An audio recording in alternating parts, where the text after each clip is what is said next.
उन्होंने पुलवामा में हमला किया, हमने एयर स्ट्राइक की, और उन्होंने पहलगांव में हमला किया। ऑपरेशन सिंदूर कर कर उनके मुख्य ठिकानों को जमीन में मिलाने का काम। सैकड़ों आतंकवादी हमारे हवाई हमले में तहस नहस हो गए। और भाइयों और बहनों, ऑपरेशन सिंदूर ने हमेशा के लिए पूरी दुनिया, न केवल पाकिस्तान, पूरी दुनिया में एक संदेश भेजा है कि भारत की सेना, भारत की जनता और भारत की सीमा इसके साथ छेड़खानी नहीं करते, वरना नतीजे भुगतने पड़ते हैं, नतीजे भुगतने। नांदेड़ वालों की आवाज को ऑपरेशन सिंदूर के बाद ऐसी आवाज नहीं चलनी चाहिए। नांदेड़ गुरु गोविंद सिंह जी की भूमि है, यहां से पाकिस्तान तक आवाज पहुंचे, ऐसे प्रचंड आवाज से बोलना है। मेरे साथ दोनों हाथ उठाइए, जरा उठाइए सभी लोग दोनों हाथ। ऑपरेशन सिंदूर के सफलता के संकल्प की मुट्ठी बींचे और प्रचंड आवाज से बोलिए, भारत माता की, भारत माता की जय जय जय जय जय शिवाजी, जय जय जय जय जय भवानी। मंच पर उपस्थित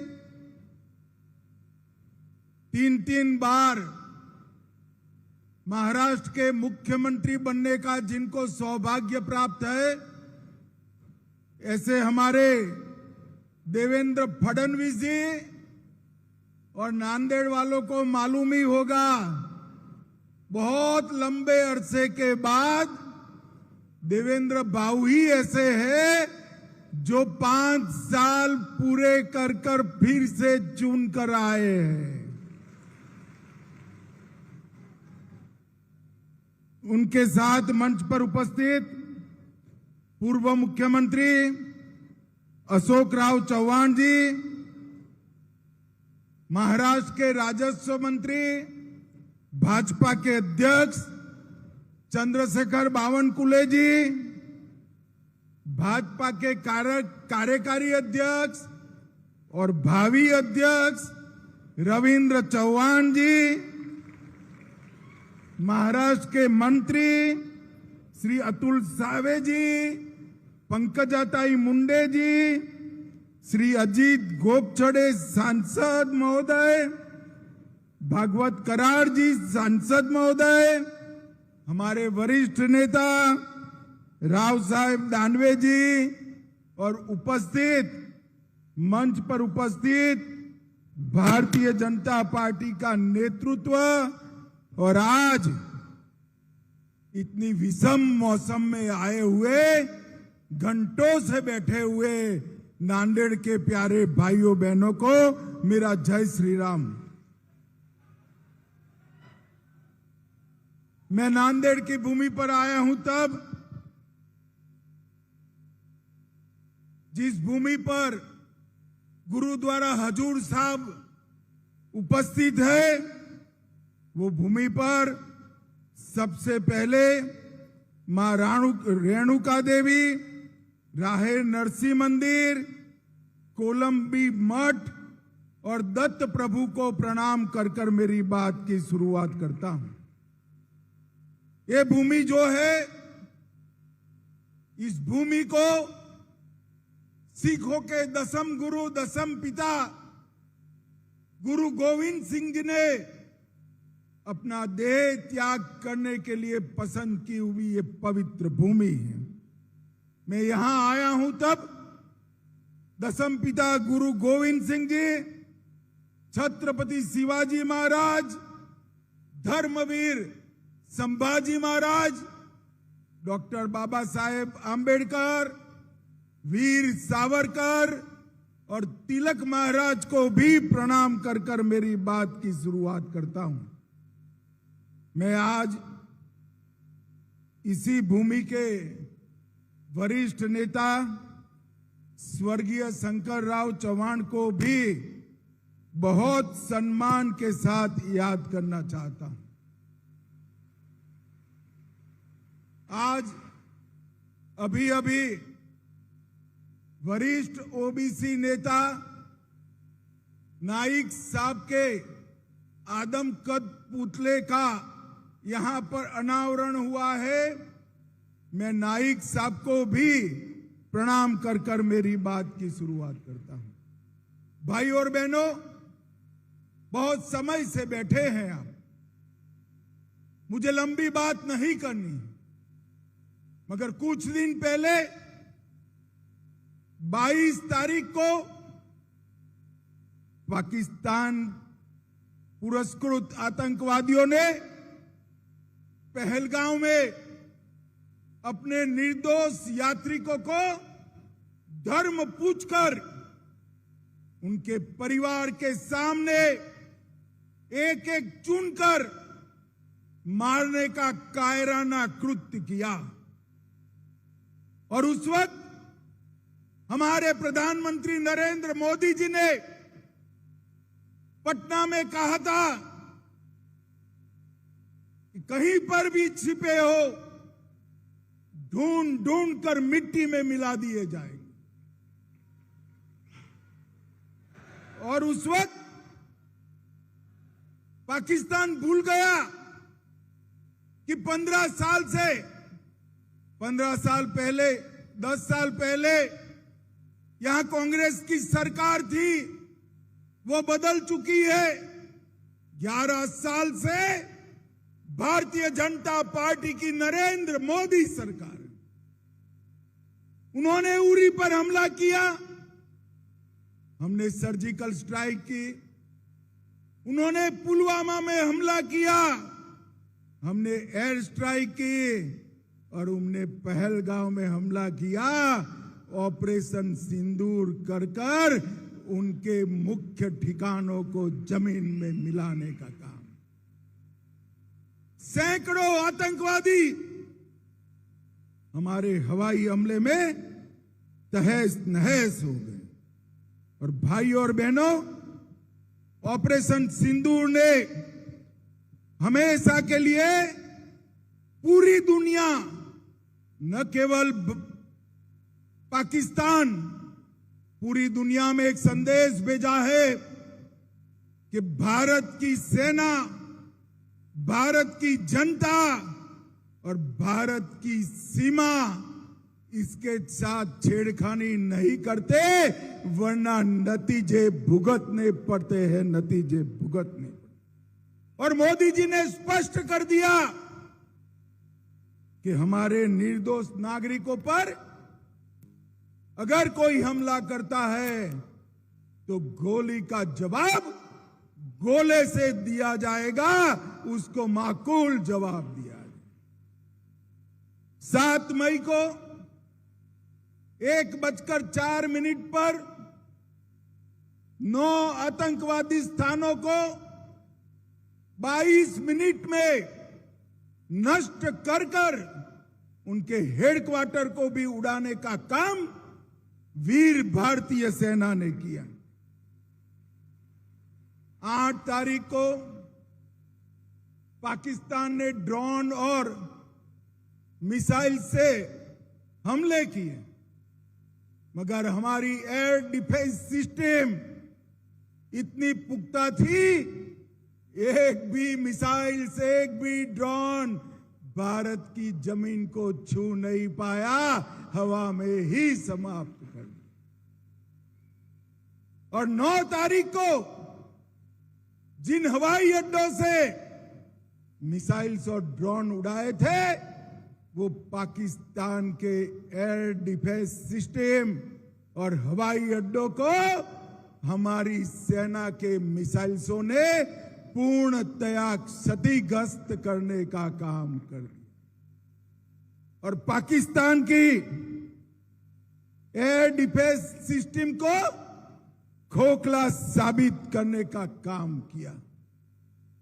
और मित्रों, ये ऑपरेशन को मोदी जी ने नाम दिया ऑपरेशन सिंदूर, और पूरी दुनिया में संदेश भेजा, हमारी बहनें माताओं का, हमारी बेटियों का माथे का सिंदूर सस्ता नहीं है। इस सिंदूर को कोई क्षति पहुंचाएगा, उसको खून से जवाब देना पड़ेगा। और ऑपरेशन सिंदूर ने फिर से एक बार भारत की अपनी सीमाओं की रक्षा की प्रतिबद्धता को पूरी दुनिया के सामने उजागर किया। और मोदी जी ने सिद्ध कर दिया, ये नया भारत है। 2047 में हमें विकसित भारत तो बनना है, पर ऐसा भारत भी बनाना है जिसके सामने कोई आंख उठाकर देख न पाए, ऐसे भारत की रचना करनी। जब ऑपरेशन सिंदूर चल रहा था तभी एक ऑपरेशन ब्लैक फॉरेस्ट भी चल रहा था। छत्तीसगढ़ में 5000 फुट ऊंची पहाड़ी पर नक्सलवादियों के अड्डों को हमारी सीआरपीएफ, छत्तीसगढ़ पुलिस और बीएसएफ ने मिलकर ध्वस्त कर दिया। 31 नक्सली मारे गए, और उसके बाद अब तक और 36 नक्सली मारे गए। कई सरेंडर हुए, कई गिरफ्तार हुए, और आज मैं शिवाजी महाराज की भूमि से कहकर जाता हूं, 31 मार्च 2026 ये देश की धरती पर से हम नक्सलवाद को समाप्त कर देंगे। भाइयों बहनों, नरेंद्र मोदी जी ने सिंधु जल समझौता भी रद्द कर दिया, जो जवाहरलाल जी कर गए थे। मोदी जी ने स्पष्ट कर दिया, खून और पानी एक साथ नहीं बहेंगे। पाकिस्तान के सारे व्यापार के दरवाजे भी बंद कर दिए। ट्रेड और टेरर एक साथ नहीं चलेंगे। और उनको कहा कि अब की बार अगर हिमाकत की तो जवाब ऐसा मिलेगा जो आपकी पुश्तें याद करेगी, पुश्तें याद करेगी। भाइयों बहनों, जब ऑपरेशन सिंदूर के बाद मोदी जी ने निर्णय किया कि ये देश का मसला है, सारे देश के एमपीज, अलग अलग पार्टियों के एमपी मिलकर दुनिया के हर देश में जाकर पाकिस्तान का आतंकवादी चेहरा दुनिया के सामने बेनकाब करेंगे।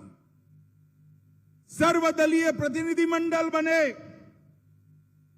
तो उद्धव सेना के एक प्रमुख नेता ने कहा, ये किसकी बारात जा रही?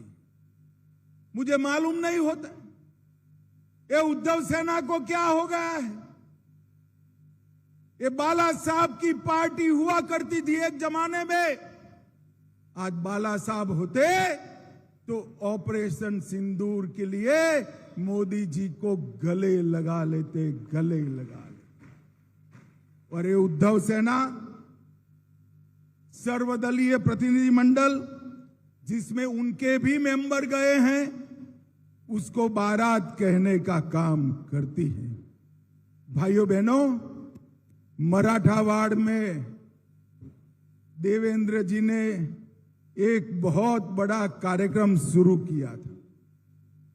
यहां के हमेशा अकालग्रस्त इलाके को पानी से लबोलब करने का, और 2019 में 40,000 करोड़ की लागत से मराठावाड़ वाटर ग्रिड प्रोजेक्ट चालू किए।